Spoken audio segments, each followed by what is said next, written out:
Hey, gang, I have a multi-dimensional topic for you today. So let's get into this.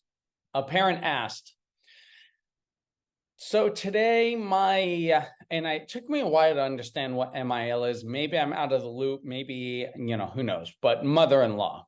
That's what I'm assuming it means. If I'm wrong, let me know. But who keeps my toddler a few days a week told me that she smacked my son today. My husband told me he had a talk with her that we don't do that a few weeks ago. And when I responded to her that we don't hit, I thought my husband talked to you about this. She, of course, couldn't recall the conversation. So I put my foot down officially on this today. Congratulations. She then said, he's going to walk all over you and not listen to a word you say by the time he's in kindergarten. It's so much faster to smack them and get their attention. Oh my God.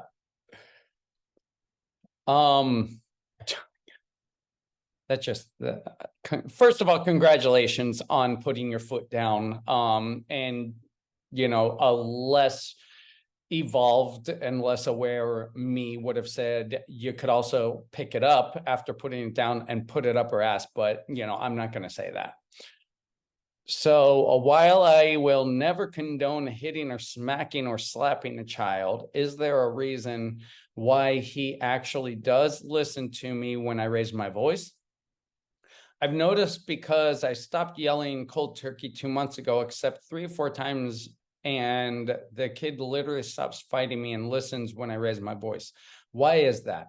And has anyone dealt with a boomer grandparent logic and have any advice? LOL. Okay. First of all, I love the tone of this question. I love the tone of this message. It shows me that it's a parent who, and I'm assuming that it's a mother because they said their husband told them, but we don't know. But anyway, so it's a parent who is working on their parenting game. I want to applaud you.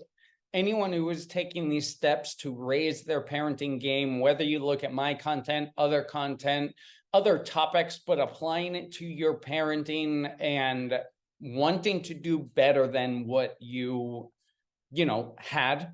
Because let's face it, we all we want to become better. The point is for me to be better than my parents did, and then my kids to do better than I did, right? That's progress. So congratulations on taking a step. And so let's take a look at this and break this question down. So today, my mother-in-law, we kind of broke down a couple of these, but let's do it. So today, my mother-in-law, who keeps my toddler a few days a week, told me that she smacked my son.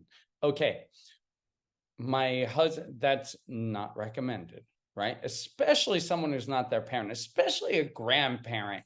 Like grandparents should be the fun ones. Grandparents should be their role. If let's use these terms, the role of the grandparent is to give them things they're not supposed to eat, give them candy when they're not supposed to have candy, buy them a toy when they want a toy, right? That's the role of the grandparent, to give them what, to be the fun guardian, right? So that she had no business smacking your son. Anyone who's not your parent, also parents, but especially. My husband told me he had a talk with her that we don't do that a few weeks ago. And when I responded to her that we don't hit, I thought my husband talked to you about this. She, of course, couldn't recall the conversation. Okay, yeah, we know that's not true. So I put my foot down officially, and I already mentioned this, but I want to applaud you for putting your foot down. I already told you where else you could put your foot, but that's fantastic. That's something that's not easy, and I want to acknowledge you for doing that. It's something that's not always easy for a lot of people, and probably for you, to stand up to a mother-in-law about something like this. And it shows someone like me, it shows me that you value how your kids are raised over,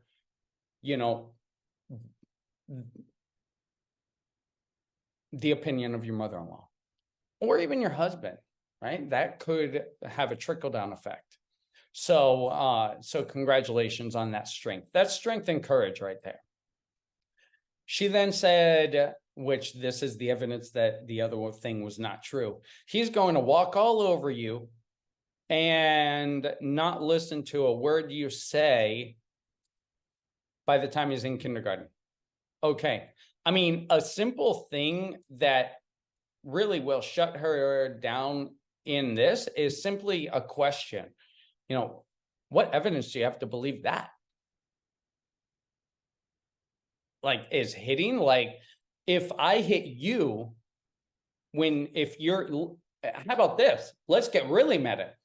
I'm asking you not to hit my child. And you say that's the only way for him to listen to you is to hit him. Okay, will the same logic work for you? If I hit you, is that the only way to get you to listen to me right now? Shall I hit you right now? Is that the only way to communicate? Right? So, like, that's one way to handle it. Probably not the best way, but it could be an effective way to at least, get your point across. Anyway, it's so much faster to smack them to get their attention. You will get their attention. What kind of attention? Right? Again, get meta. Should I smack you to get your attention? Would you like that? So anyway, this comes down to, that's the only thing she knows, right? That's the only thing she knows. We do the best we can with what we have and what we know. Unfortunately, this probably happened to her. Unfortunately, she didn't learn from that. And fortunately from you, you did, because, if you're like, around my age or older, that's what happened. And you're learning to overcome this. And by saying that you're overcoming yelling and things like that probably happened to you because we run these patterns and you are taking steps to break those patterns, and I applaud you. And this may mean that, you need to have other arrangements of somebody to take care of your children, of your son, right? But this happened to her. She hasn't learned from it. She hasn't grown from it. And that's unfortunate. And I want to, again, acknowledge you. I can't say this enough. Acknowledge you for breaking free from that. But here's the question. While I will never condone hitting or smacking or slapping my child, is there a reason he actually does listen to me when I raise my voice? Yeah. I mean, if we use yelling very sparingly, right? It's not our normal way to communicate. Then it can be very effective. And we don't even have to yell that much. And then we don't get headaches and we don't have a sore throat, which makes us even more annoyed, which makes us yell more, right? That cycle. So is there a reason he actually does listen to me when I raise my voice? Yeah, that reason is probably because you're being successful in cutting down the yelling. It's kind of similar to swearing. If you have somebody that swears all the time, like, for example, in my normal conversation, I swear, just like for good things, to express, to put an exclamation point instead of saying not that much anymore, because I've been intentionally cutting it down for this reason. Like, it doesn't have an effect. But if you have somebody that you've never heard swear, and then they even say something like damn or what the hell, you're kind of looking at, whoa, okay, let's give this a second thought. You know what I mean? So it's that pattern interrupt. If you have a pattern of not raising your voice and then you raise your voice, that's a pattern interrupt for your child. And then that means you don't have to raise your voice as much. It kind of goes the same way as in reverse. Like, if you're always yelling and then something happens and speak softly. And you're like, how many times did I tell you to clean your room? They might be like, holy crap. Oh my God, this is terrifying. You know what I mean? So it's that pattern interrupt. So I think that, to answer your question, that's probably why. And I want to condone you for that. I've already given you some ideas for this, and I want to just keep encouraging you to keep doing what you're doing, keep on this path, maintain control of yourself, because this type of behavior from, authority figures, parents, grandparents, caregivers, teachers, aunts, uncles, cousins, whatever, we lash out on people because we lack self-control.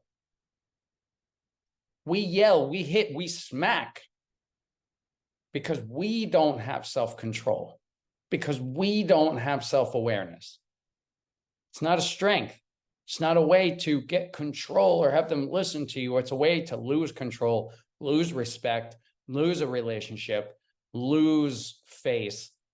It's lose. Gain control. And if this mother-in-law can't, then the time needs to be limited. That's it. So I've given those 2 steps. 1, congratulations, celebrate yourself for this win. Keep doing what you're doing, and tell her you might have to limit her visits unless she's the only option. And then, I don't know, figure out. I'm available to talk about other options if you see this. And thank you. I'll see you in the next one.